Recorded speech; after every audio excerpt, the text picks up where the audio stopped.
questions that are being asked I'd like to mostly address, so this is my preference, is questions that affect how you walk, questions about living this out.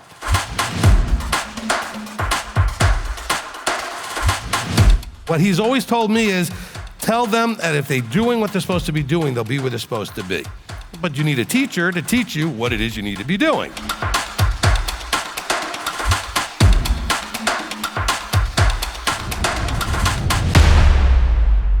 All right, next question.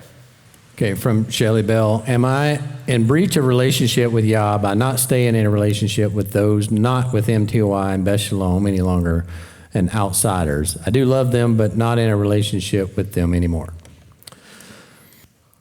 Am I in breach of relationship with Yah by not staying in a relationship with them? No. Okay, look, we're going to cover this Friday, okay? Because it actually is connected. I'll give you a little, I guess, hint because some of you are going to think, well, I'm not going to be watching on Friday. Well, you should, or at least watch it after it's recorded. So what do we have going on in this week's Torah portion? The golden calf, all right? And so what happens after the golden calf? The Levites step up.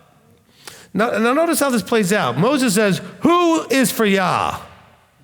And Levi steps up. Not knowing what that meant or what they were going to be expected to do, he says, oh good, I'm glad you guys stepped up. Now go kill all your relatives and everybody else that out there that was not for Yah. Okay, did you follow that? Those who stepped up for Yah had to do some really hard things with those that were not.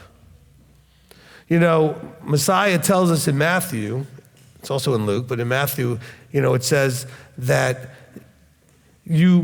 your belief in choice to believe in him and follow in covenant, in other words, choosing Yeshua, choosing Yah, choosing covenant, may destroy your relationship of a father and a son and a father, a mother and a daughter and a mother, depending whatever direction. And it says, if you love them more than you love him, you're not worthy. And we're going to read that on Friday. But there's a separation. Look, it's going to get tougher and tougher. What do you think this is going to be all about when the false Messiah shows up? Do you think that all those following him are going to have any hesitation throwing you under the bus? Oh no, we knew each other before. They're not going to do that. Nonsense. Look, your breach of relationship may be the other way around. You may be in a breach of relationship by staying in relationship with those people that are actively attacking and moved on into something that they shouldn't be in. Because it's not like people moved on from, well, it's just another version of this, but it's the same exact thing. No, they're moving on into things that are more of a confused mess. Like I said, it's almost like the Men in Black thing where you go blink and everybody just forgot everything I taught them. And they went back to the vomit. So, what I don't understand, okay, listen, it says mother, daughter, sister, brother, father, son, Levites killing literally their own brothers and sisters out there, and you're going to tell me that you still need to stay friends with people that are actively attacking what you're doing here. Oh, but I never heard them say that to me. But you know they did, and they do when they're not here. Oh, the people out there now just losing their minds thinking I'm sounding like a cult leader. Okay? But this is listen, look at it in Exodus, then look at it in Matthew. This is literally what it says. It says that you aren't even to break bread with a reviler. What's a reviler? Those who attack what you're doing and revile your leadership. Oh, but they've always been so nice to me. How is that scripturally relevant? Be set apart. So, those people are in breach of your relationship. They're in breach of a relationship with this ministry, with me. That's sin, from the definition in the sin teaching. It's a breach of relationship. It's not sin like sin between you and him, but it's a breach of relationship. But some of it is relative, or there are relevant verses that have to do with the way you have relationship with people that have chosen to attack. You know, where's the verse Well, let's start with the verse you know. You know the verse where it says that, and then thousands or whatever people, whatever, stopped walking with Yeshua? You know that verse? Do you see people hanging out with them anymore after that? Chasing them around, having lunch with them, sleeping over at their house, whatever they're doing? No? You don't see that, do you? You're on a journey. Not everybody's going to come with you. That's sad, but it's true. And it is what it is, right? And so, no, you're not in breach of relation with Yah by not staying in those relationships. You're making a stand that I want to only have relationships with those who have a relationship with Yah in covenantal way. Oh, but these people think they're still in covenant where they went.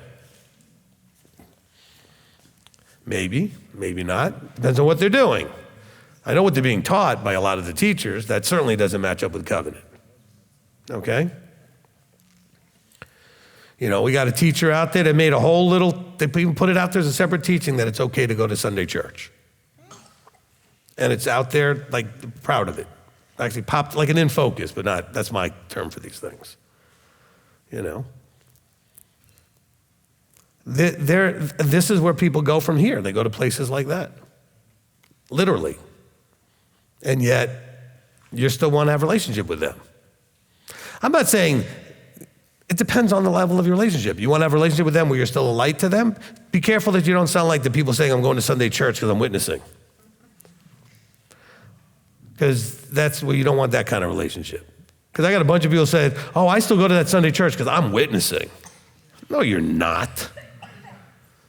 You're witnessing to hypocrisy, to weakness, to I don't know what you're witnessing to. Because if you're in there witnessing and strong, they'd have thrown you out. They would have thrown you out, and you know it. Oh, I'm witnessing. You are. Everything you do is a witness. You're not witnessing to him, though. You're witnessing to weakness and hypocrisy, and you're trying to make whatever you want work, even though it's not what he says. All right? And I'm sorry, but that's just the reality of it.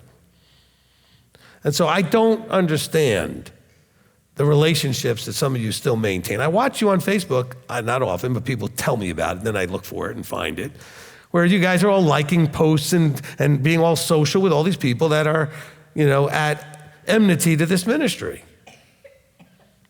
I don't get it. I'm not telling you you're in trouble for it. That's where I'm saying we're not a cult. I'm not going to get mad at you, throw you out, or anything else. I'm just telling you I don't understand it. Oh, but. What does it mean, but?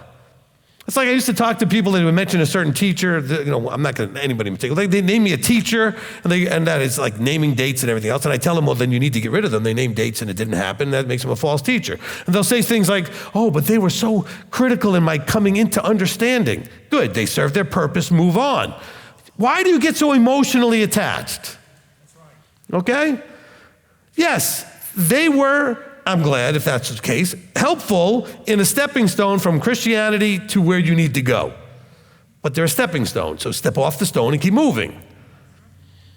Don't get so emotionally attached. What's the purpose of that? Oh, but I like them.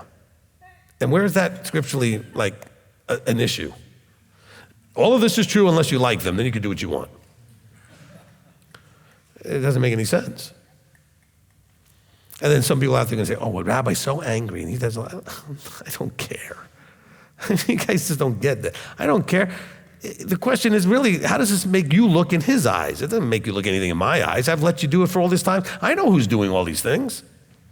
If I cared, I'd have said something to you directly. I don't care. I don't understand why you don't care, why it doesn't matter to you.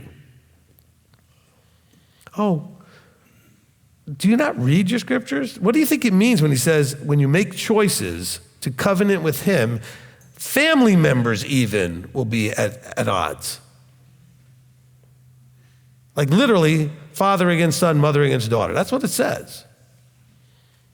Oh, but you don't want to lose your friendship with someone who's enemies with your ministry. Oh, but they've never said anything to me. What does that have to do with anything? Do you really doubt that they've said the things that they've said?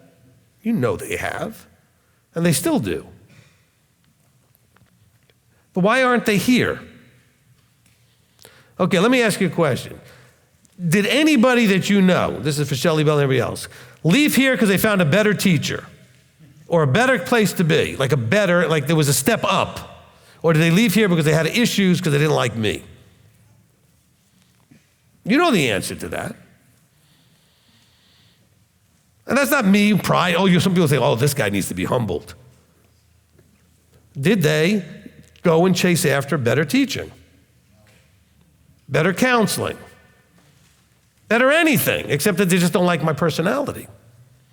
So they ran away from something instead of towards something. Okay? You should never run away. You should go towards. Okay? Don't run away from anything. If there's something to deal with it. If there's a reason to leave, leave because you're going towards something, not because you're running away. This is what everybody's doing. Okay? People, because they're too weak to deal with their stuff. And they're going to watch. I know, and here's the funny thing, they're all watching. Elder and I know that they're watching.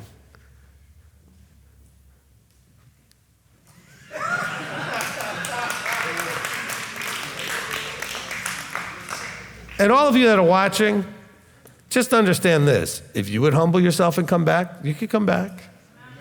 I'm not angry. I'm not bitter. Because all of this is basically stupid and childish. Okay? It's all stupid and childish. Okay? But you'd have to humble yourself to come back and own what you did. That's all. Except a lot of you have dug yourself so deep into it, you can't possibly admit now that you were at fault in any way. Which is sad. And you're busy running around telling everybody things I did, only to find out that you're the one who did most of that. And it's what's hidden, what comes in gets revealed. Okay? But yet, this is what we have. Do you have the maturity to go out and look for what you're supposed to find, and then when you find it, hold on to it real tight? That's the key. Like, are you here? Look, almost all of you moved here. So clearly you didn't just choose your local congregation because it was local and convenient. So you made some effort to vet and pick where you are. And all these other people did the same thing and left anyway. Well, a lot of people followed Yeshua and left anyway. I'm not saying I'm Yeshua. You understand what I'm saying is? You can find something and leave anyway. Or at least you think you found it and then leave anyway.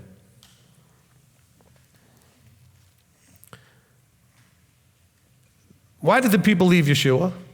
Because they decided he wasn't Messiah? Or because they didn't like what he said? They didn't like what he said. And it wasn't what he said that they didn't like the way he said it. They didn't like the metaphors he was using. Eat my flesh, drink my blood. Why? He could have used different metaphors and made the same point. Yeah, but he did that one knowing it would mess some people up.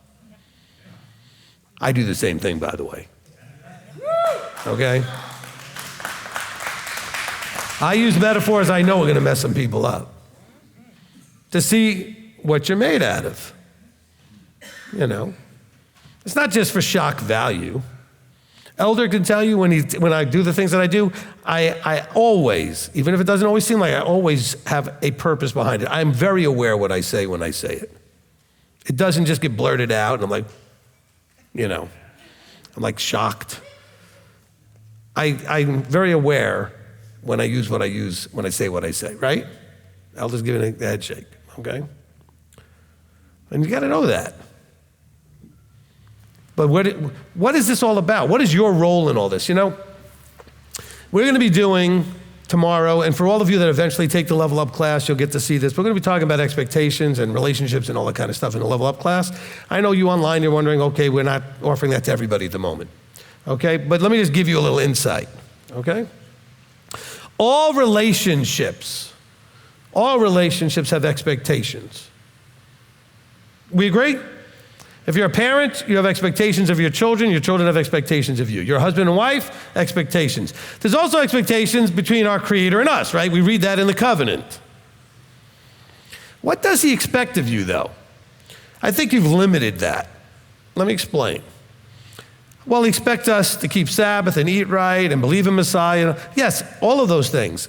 But he also expects you, Ephesians 4, and other places, to be a part of a structure and understand your place in that structure.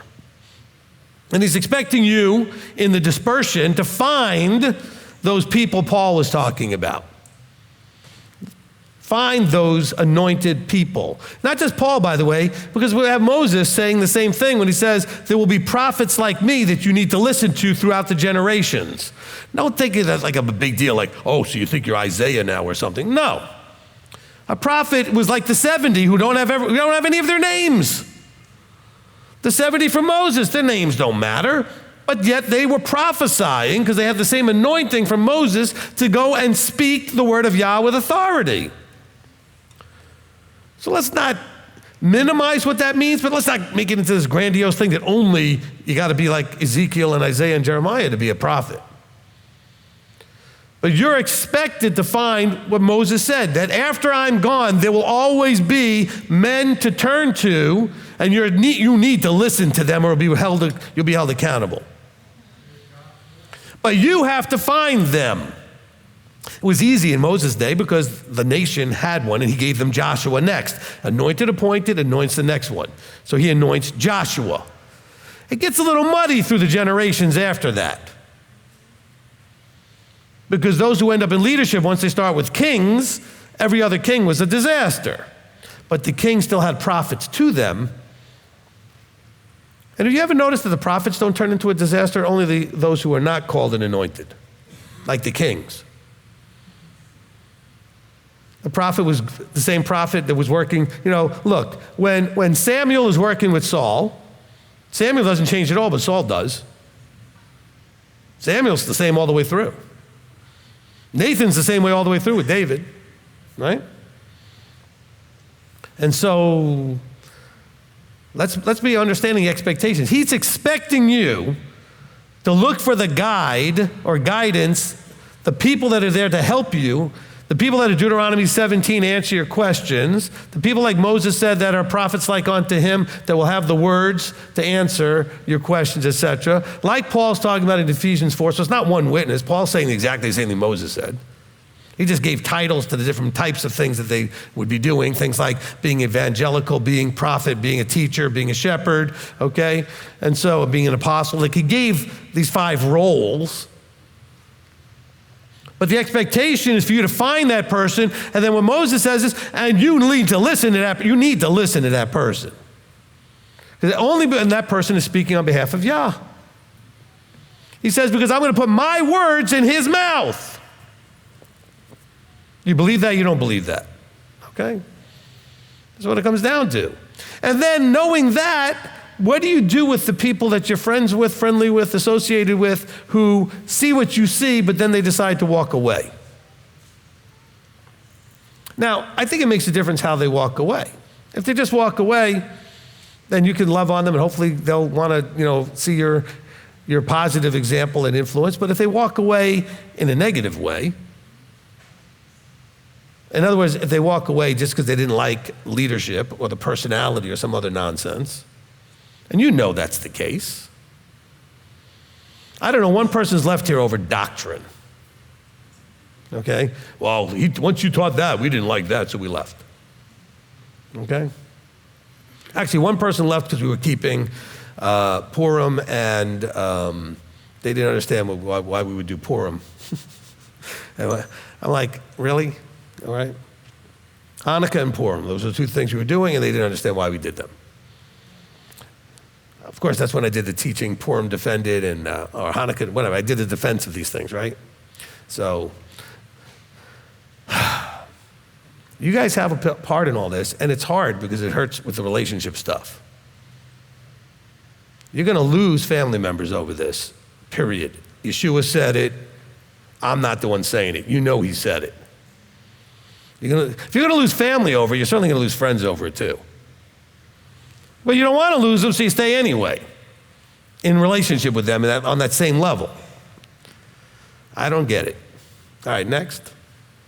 From Perny Bombed says, how do I respond to a Jewish family when they try to disprove Yeshua by showing me showing me how verses like Matthew 2:15 are linked to verses Hosea 11:1 that have nothing to do with him. All right. Oh, these are, okay. Unless you've been on the journey I've been on, you're not familiar with these things. Okay, so in Matthew 2, so the problem is Matthew 2:15 is not linked to Hosea 11:1. Christianity has linked them together, and it doesn't work, okay? Nowhere does Yeshua and Matthew, or the writer of Matthew, say that this is linked to that. So let's see what it says here. Matthew 2:15, it says, let's see, and it remained there until death is when the child was, when Yeshua was born, they brought him to Mitzrayim, to Egypt, and they remained there until the death of Herodes, to fulfill what was spoken by Yahweh through the prophet, saying, out of Mitzrayim I've called my son. Okay? Now, there's lots of places that refer to the son being Israel are called out of Mitzrayim. However, the actual quote that says literally that is in Hosea 11:1, okay? These are all verses I'm familiar with because these are things that I had to deal with and answer for people years ago. So listen to what it says in Hosea 11:1. It says, when Israel was a child, I loved him, and out of Egypt I called my son. But if you read the rest of it, it's a history lesson. It's not a prophecy going forward. That's what they're trying to refer to here. The Jews will say, oh, you claim this goes to this. Nowhere does it say that what's happening in Matthew 2 is talking about Hosea 11:1. We have tons of references to the idea that Israel is looked at as my firstborn. Israel is a metaphor for his son. We see that all throughout Isaiah and other places.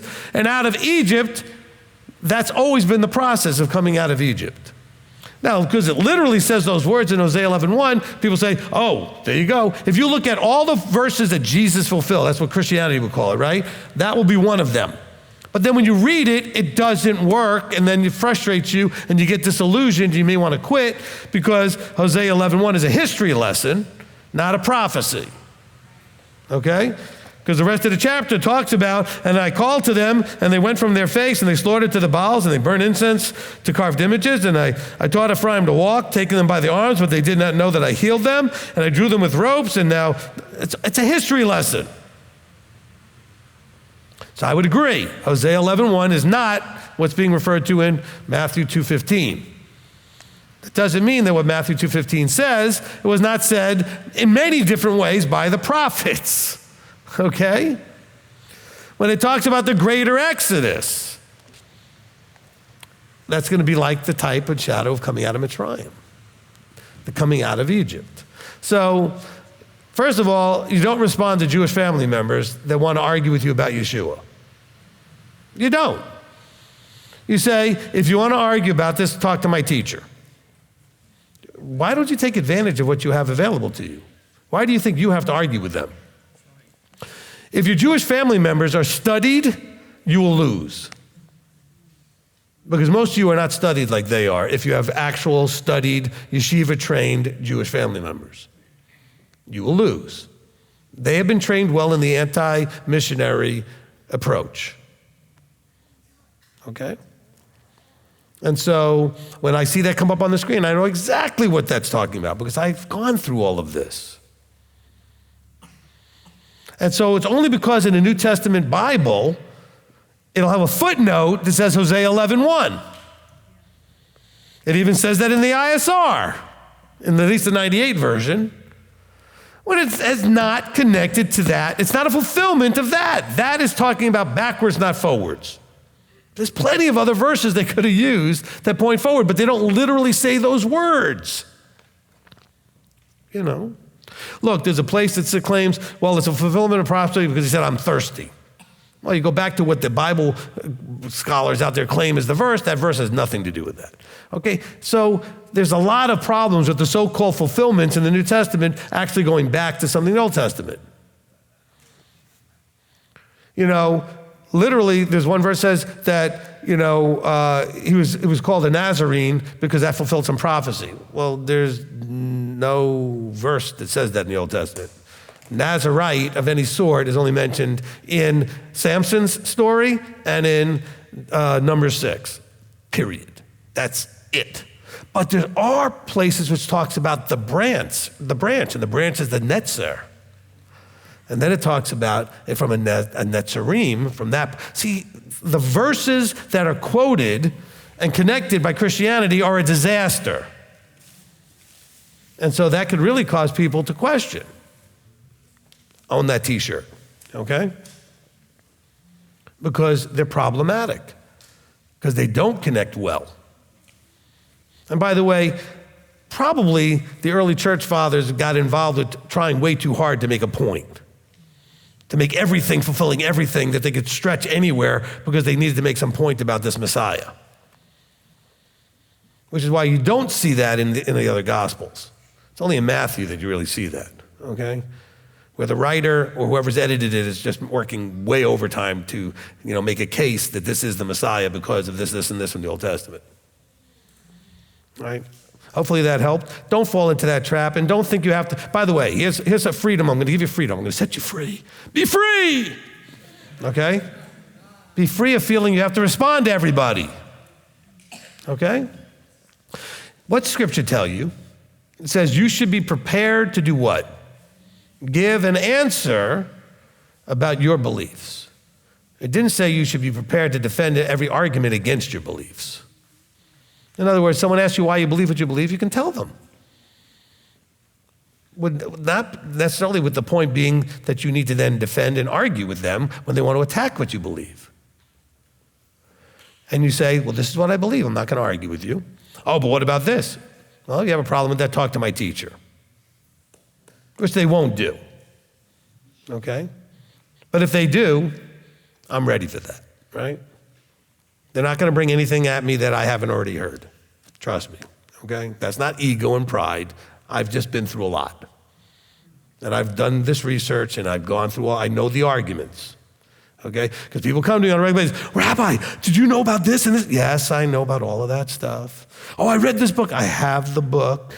Oh, did you know about this teacher? I've talked to him on the phone. Whatever you want to throw at me, okay? Oh, what about what Tovia Singer says? I've spoken to him on the phone. What about what it says in this book? I have that book. I'm telling you, okay? I have that experience in the street cred, and I understand where this is all coming from. Don't argue with these people, okay? Don't argue. You can have a discussion with anybody. What does Paul say in Titus 3:9? He says, don't argue with people and debate over Scripture, over genealogies, over any of that stuff, over the Torah, because it's fruitless and unprofitable, okay? Oh, but what about a discussion? What is a discussion? I'm speaking, you're listening. You're speaking, I'm listening. Is that what's happening with your Jewish family friends? No. They're speaking, you're not listening. You're speaking, they're not listening.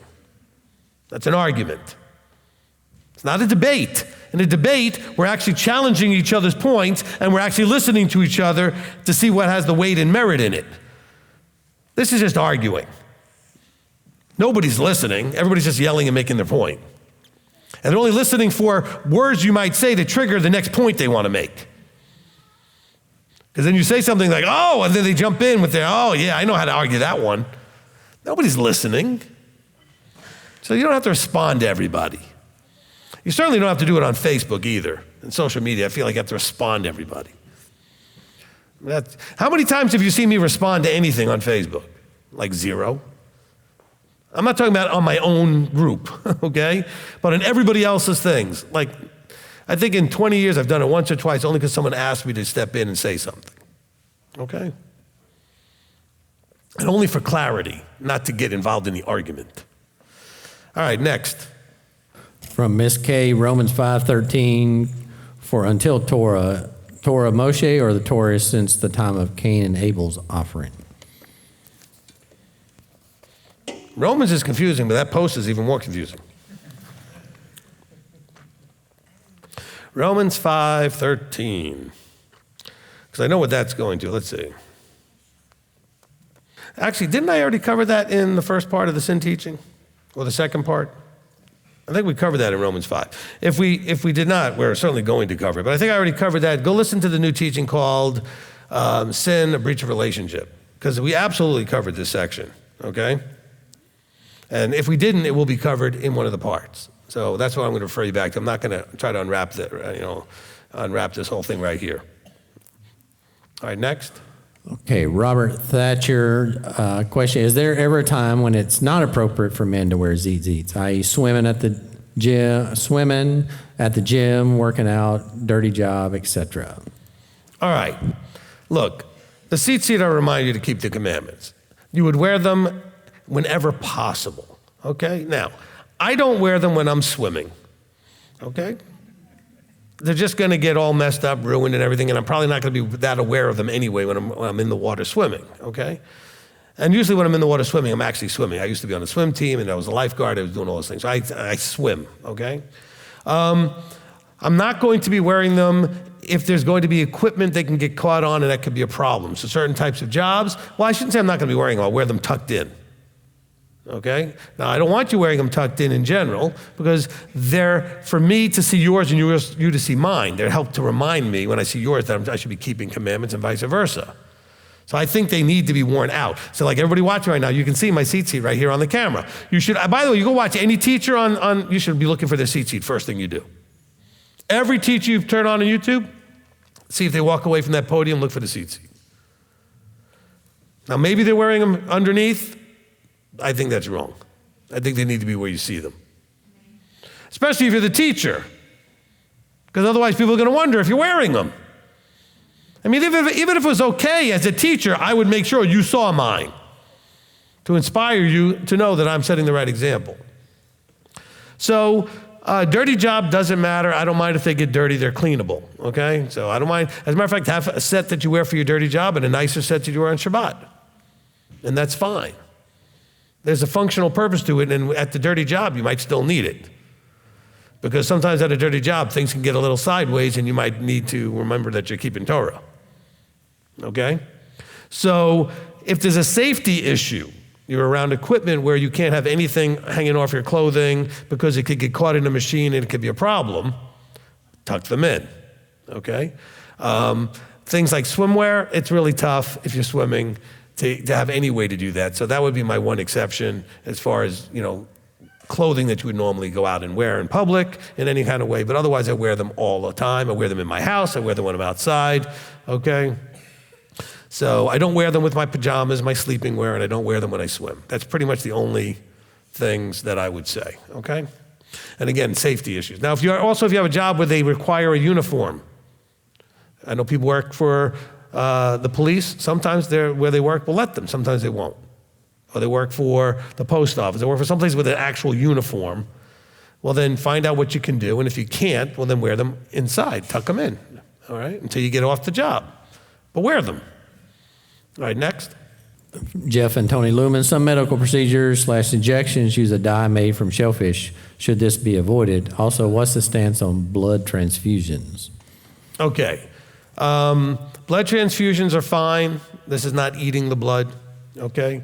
I would prefer, if I know in advance that I might be going through a procedure which might need blood, because you may need some additional blood, because you may lose blood during the procedure, to see if you can donate for yourself. They don't generally guarantee you'll get yours, but they try their best to do that. But if somebody else needs it before you do, they may give it to somebody else. Okay, but I've done that for surgeries I've had where I've gone and donated my own. Okay, and so that is something you can do. But there's nothing I would say scripturally against getting blood transfusions. Medical procedures, injections that use a dye made from shellfish. Look, I think that we're going to need, this is why we need a modern day, call it a Sanhedrin decision making that comes into its own form of like a Talmud, okay? Where we take these things that come up that are not as common, where were people getting medical procedures and injections in scripture, okay, and having to come up with these kind of things? Or taking medications that may be derived from, the gland of this or the, something from some other thing. I think there's definitely a difference between eating these things and a chemical that's derived out of. Now, you want to avoid that the best you can. Get counsel if there's something that you can't to make sure that there aren't any alternatives. But it's not, in my opinion, the same thing as eating the animal, okay? That doesn't mean that you should just, take a pill made with, gelatin just because I said that. No, you should be looking for every possible way to get what you can get without any of these things, maximalist, right? But it's like when we've had this conversation with people that are on thyroid medications. And for a lot of people, the only thyroid medication that works is the one that has the pig base. I don't know why that is, but it is. But it's not eating the animal, okay? The Jewish community would agree with this, by the way. That doesn't make it right. I'm just saying they would agree with this. And so let's just understand that if you have a life and death situation or a major functionality situation that may come into a kosher issue, you should call and get counsel. You should call and get counsel. Because you may be able to do whatever you need to do without an injection or without a pill. There may be other alternative ways to do things. So the question isn't, is it okay to do it? The question is, have you exhausted all the other possibilities? Does that make sense? Are you understanding what I'm saying? Okay. And then if something is like a life-challenging thing, and you need a procedure or a medication, and that medication only comes in a certain way, then you should get counsel to see how that would be. And by the way, if you get counsel, Deuteronomy 17 says that you do what the counsel says, and then if it's wrong, it's on the counsel, not on you. You take what I just said and you just run with it any way you want, that's on you. Because I told you should get counsel. Okay? So Jeff and Tony, if you've got a specific thing that you're talking about, you should call and give me the context of it, give me the understanding of what other choices there may have been, if nothing, etc., and let the council make the decision. Counseling, not like we're going to have a council meeting, but like the counseling be the one that the decision comes out of the council from me. Okay? All right. I know some of you are shaking your head or whatever it is. Look, we have to understand there's a difference between eating something, okay, that we just have to understand it's not the same thing as taking one chemical out of something and using that in some way because it actually works in a medical way, all right? That is not necessarily what Scripture was talking about. It's talking about eating an animal with all of everything that's involved in the meat and the diseases and all the other stuff. Okay, when you extract out a single chemical and they go through purifying it and whatever they do to make sure that's all you've got, that, in my opinion, that's going to end up being likely a different thing. Okay? All right, next. m.t.o.i. This is Matthew 5:40 and Luke 6:29. Should we be like a doormat? Does this mean we should allow people to mistreat us with their words? Because when we do stand up, they say we aren't being like Christ. Well, if they're saying you're not being like Christ, you're already talking to the wrong people. Because they don't know Yeshua the way they need to. Okay? All right. Matthew 5:40. Okay, so this is the one where it talks about in that section, it says, if someone slaps you on your right cheek, turn your other one. If they wish to sue you and take away your inner garment, give them the outer garment as well. All right. Look, first of all, who's the audience primarily here? Who's Yeshua talking to? Is it a Gentile audience? No, it's a Jewish audience. And so he looks at them as they look at themselves as family.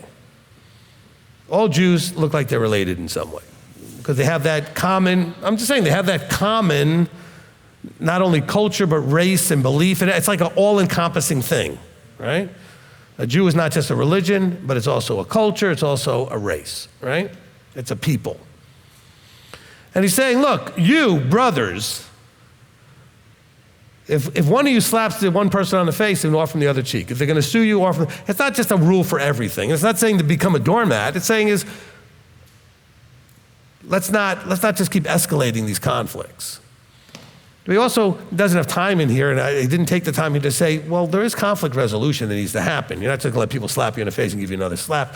But in other words, don't fight them. Look to see what you can do to calm the situation down, and then maybe something can come of that. Now, he doesn't say all of that there, but that's what I'm believing is what's going on there. Okay, somebody wants to sue you for your inner garment? Well, maybe they really need that. Well, give them the outer one also. In other words, there might be more to the story than just you going eye for an eye, tooth for a tooth, and smacking, which is actually a previous verse. This is all about court-related things here, okay? He says, let your yea be yea and your no be no in verse 37. He said, you heard that it was said eye for an eye and tooth for a tooth. He said, well, I'm going to say, look, that eye for an eye and tooth is a judgment rendered by courts. In other words, make sure that the punishment is equal to the crime. He's saying, but I'm going to say to you, why are you rendering then, not in a court, but in your own personal thing, somebody slaps you, so you slap them back and you start a big fight and you're going at it, etc. He says, why don't we de-escalate these things? Someone's mad at you and smacks you, say, well, here, you want to smack me? Here, smack me. Get it out of your system. And now that we're calmed down, can we work this out? Can we figure this out? Can we fix this? That's more of what's going on here, okay? He continues. He says, whoever compels you to go 1 mile, go with him 2. Give to him who asks of you, and from him who wishes to borrow from you, do not turn away. You heard it said, you shall love your neighbor and hate your enemy, and I'm going to say to you, love your enemy. So this is kind of helping them take a new perspective. Okay, so it's in that context. No, you're not a doormat. Nowhere does he say that if the person slaps you, you don't say anything. He's just trying to encourage you not to slap them back. Now, this isn't where you're being attacked. It's where someone lost their temper and reached out and smacked you. Okay. So you're going to start a big brawl over that? It's not like someone is like trying to mug you or kind of attack you on the street and try to beat you up. This is more of trying to give a perspective of tit for tat, you know. So you're going to apply the eye for eye. That's a court system thing, not you. That was a judicial thing given in the Old Testament. Make sure that whatever the crime was, that the punishment is worthy of the crime, that they're not out of balance. Okay? Now, okay, and by the way, let me just wait one more thing, because it said the whole thing about them standing up and saying, well, you're not being Christ-like. Okay. How many of you have had family members because you didn't reconcile with them or restore a relationship with them say you didn't forgive them? Lots of hands. Okay. I don't know how to be strong enough about this. Why do you let them tell you what you are or what you did or what you feel? Well, you're not being Christ-like. Well, maybe you are, maybe you're not. Well, why are they the ones that get to decide that? What qualifies them to tell you you're being this or that? Well, you haven't forgiven me. Yes, I have. No, you haven't, blah, blah. You can say whatever you want. I know what I did. I forgave you. You just don't like that I didn't restore and reconcile with you. And so that's where they need to just get my teaching that explains that, right? Forgiveness, reconciliation, restoration.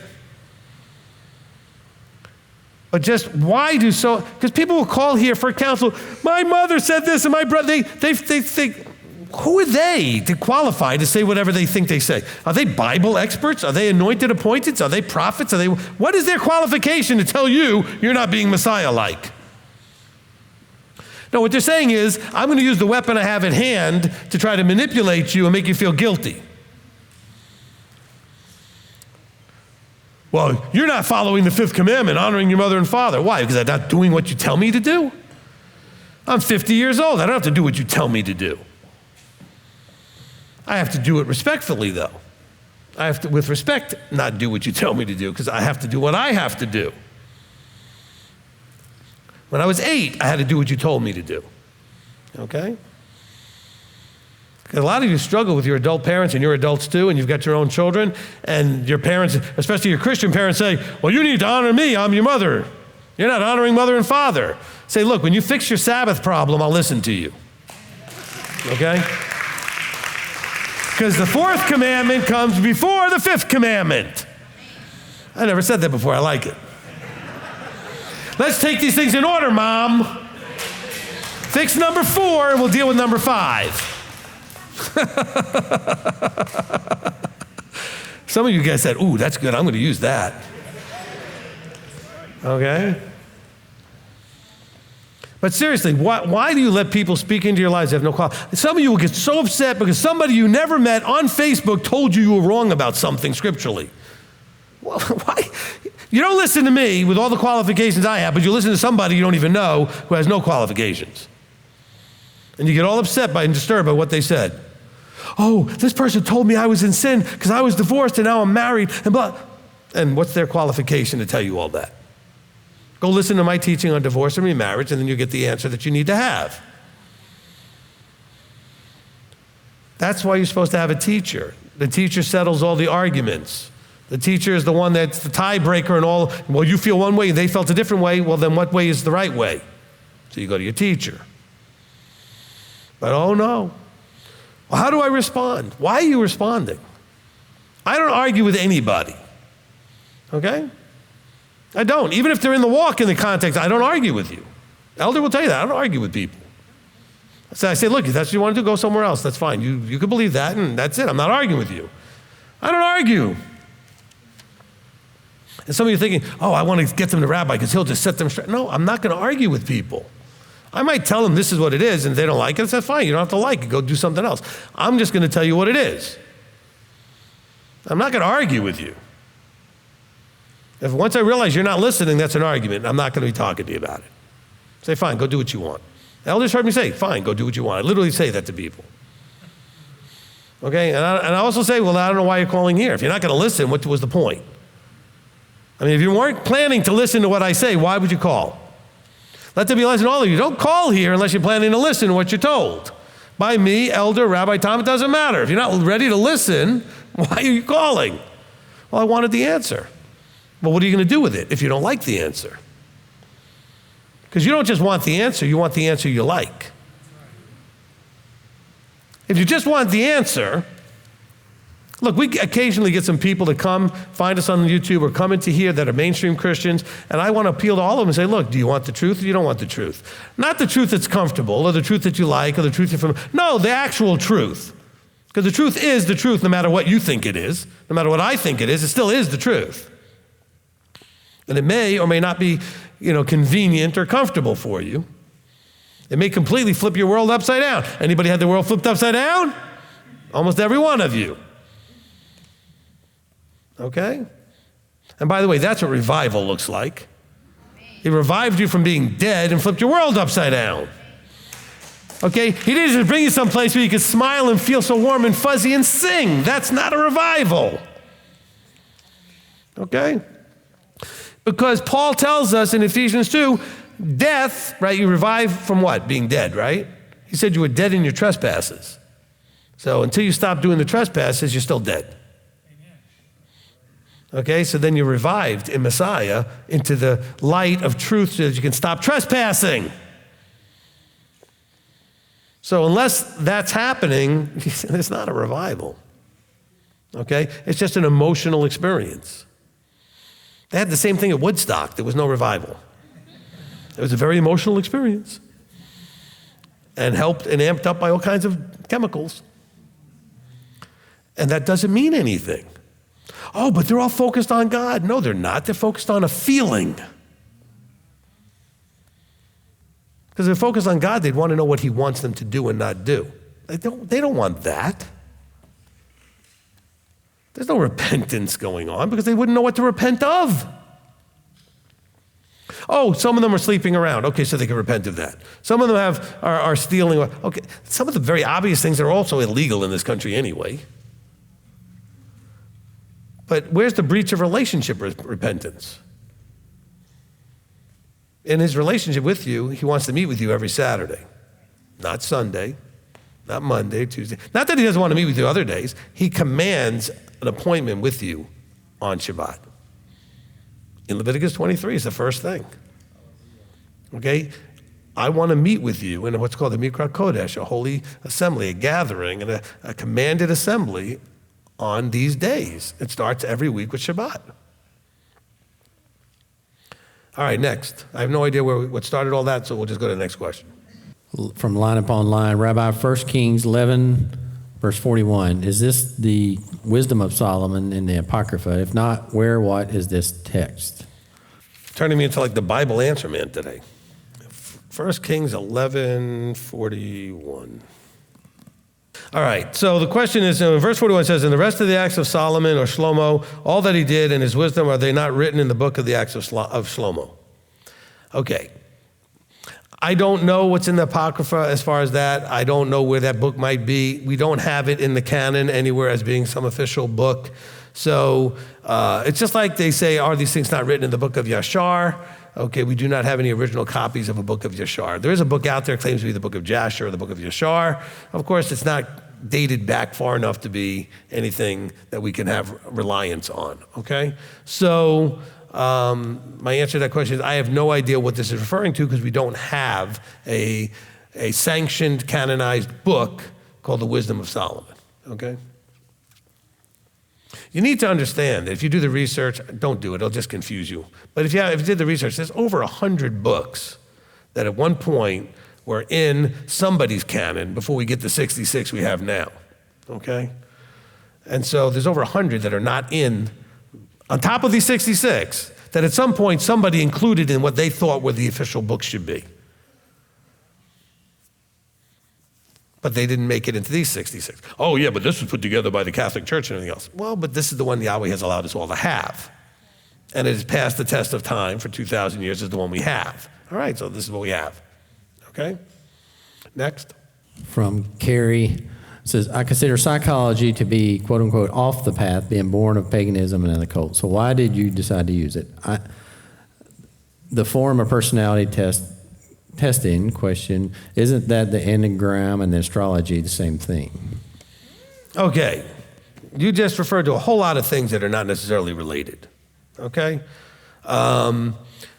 You did start off correctly by saying, I consider, and you're entitled to your opinion, okay? All right? I consider understanding why we do what we do and why we struggle with what we struggle with useful. You can label it with anything you want to label it with. You want to call it psychology or anything else.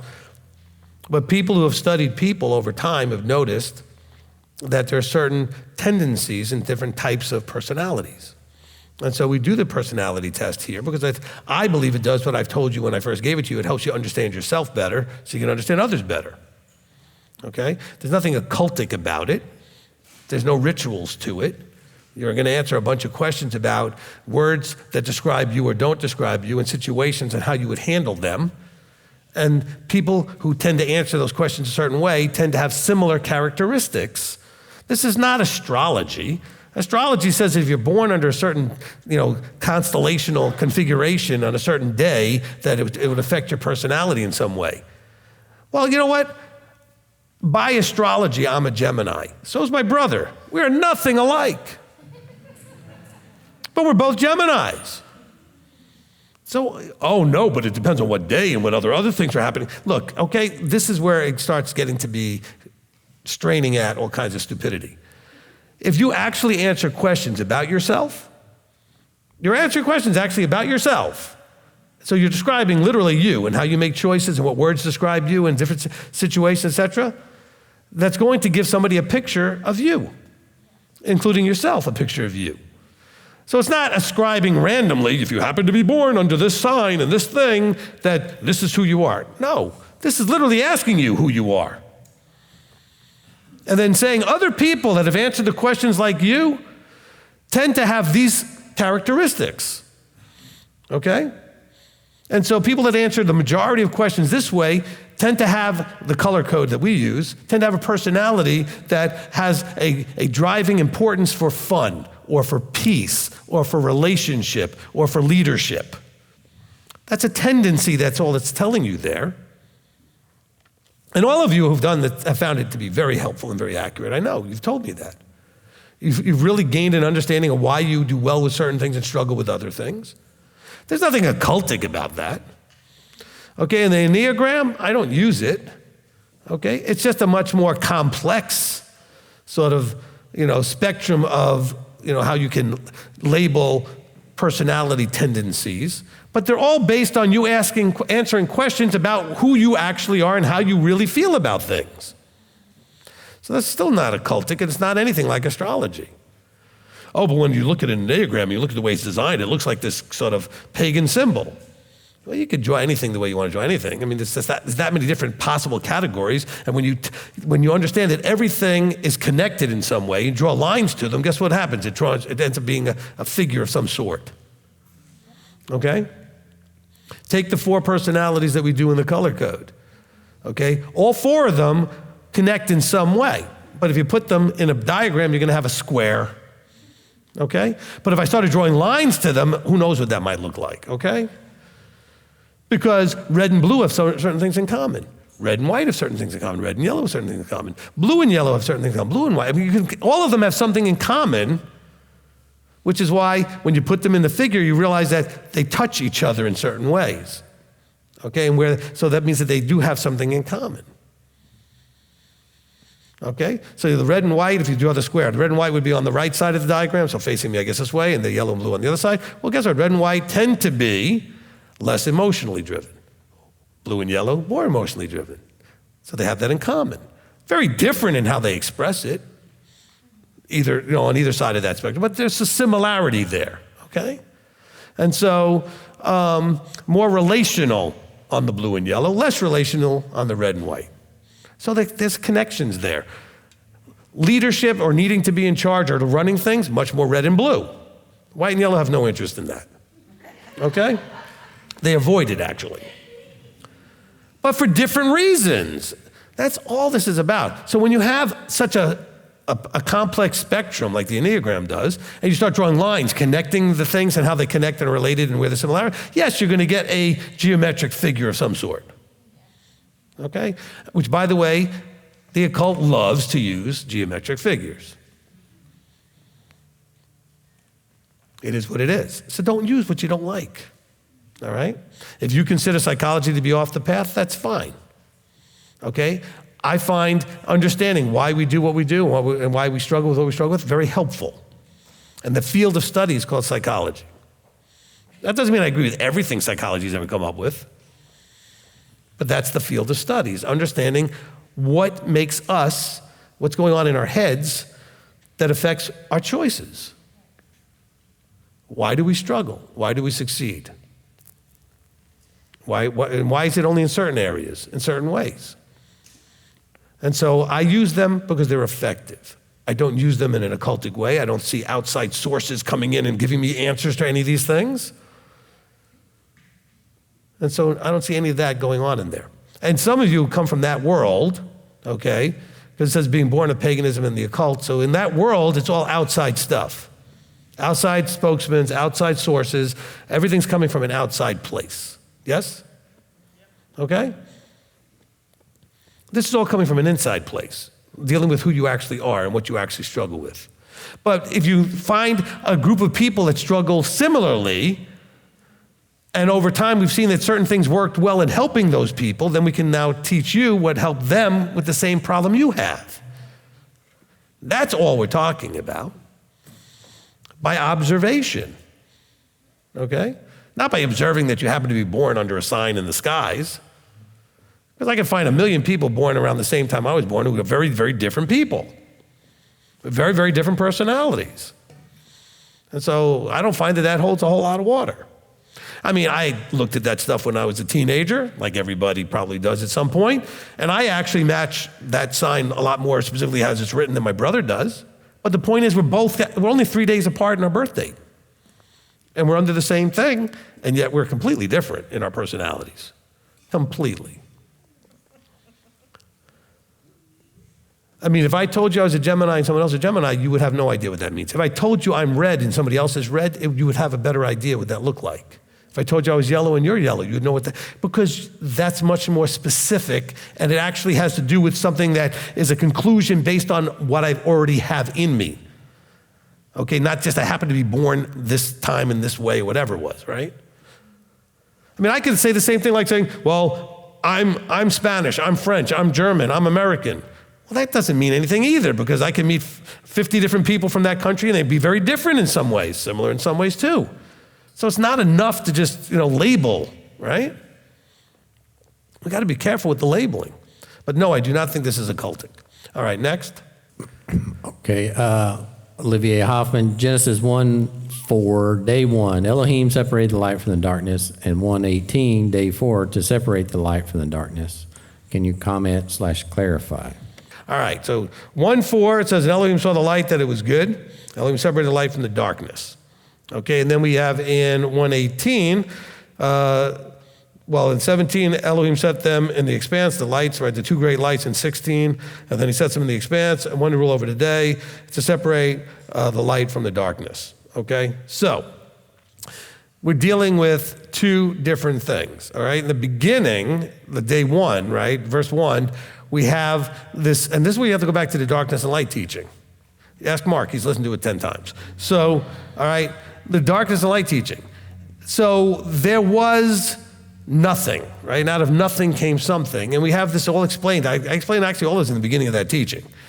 And so light, Torah, Yeshua was brought in, Genesis 1:4, okay? Okay, let there be light, verse 3. But now he's physically bringing light into the world. And he's putting lights in the sky to light up the world. So we now have a physical representation of something that spiritually started off in the beginning, okay? So he brought light into this confusion and chaos that it started out with in verse 2, this emptiness. But go back to the darkness light teaching. I absolutely start with teaching this, okay? Right? Didn't I do at the beginning of the teaching? Yeah, Mark said yes. All right? All right, good. Okay, so you go back and look at that. All right, one more if we can squeeze it in. It's 5:27. There's a couple different ones. They're replying back on that when we're talking about woman jumping in Deuteronomy 25. So clarification, a couple of people are asking, what about self-defense? Self-defense classes teach women to hit below the belt. And then somebody else asked pretty much the same thing. All right, that's actually a good question. Okay, so look, first of all, that verse is not talking about self-defense because you are not involved. But if you are involved, if somebody's attacking you, a man is attacking you, okay, now we're talking about a whole different situation. And you need to do what you need to do to be safe. And that means we're back to like all's fair in love and war. So now we got war, okay? So no, this would not be against what we're not talking about when you get attacked. This is your husband's in a fight, and you're gonna step in and you're gonna take it on yourself to go ahead and crush his genitals. That's a problem, okay? So just let's keep that in mind. By the way, I was a sensei, I was a martial arts teacher years ago, not the world's biggest fan in trying to go for that shot, okay? Because if you miss, you hit nothing of any value, and it's easy to miss, all right? Because you got the upper leg, the thighs are large, the hips are there. If you miss, you're not hitting anything of any damage. There's much better places to try to strike that will cause enough pain and get the attention that you want. I'd rather you try to kick the shin than to kick the groin. It's a much bigger target, easier to hit. You don't have to lift your leg up as high. You're not gonna lose balance or anything, or your knee or whatever. And to hit with the knee, you gotta get way too close, and you don't wanna necessarily be that way. But of course, if you're grabbed and you're there and it's an easy target, go for it. What I'm just saying is that's not a target I normally taught because it's not necessarily all that effective if you miss. It's easy enough to miss, okay?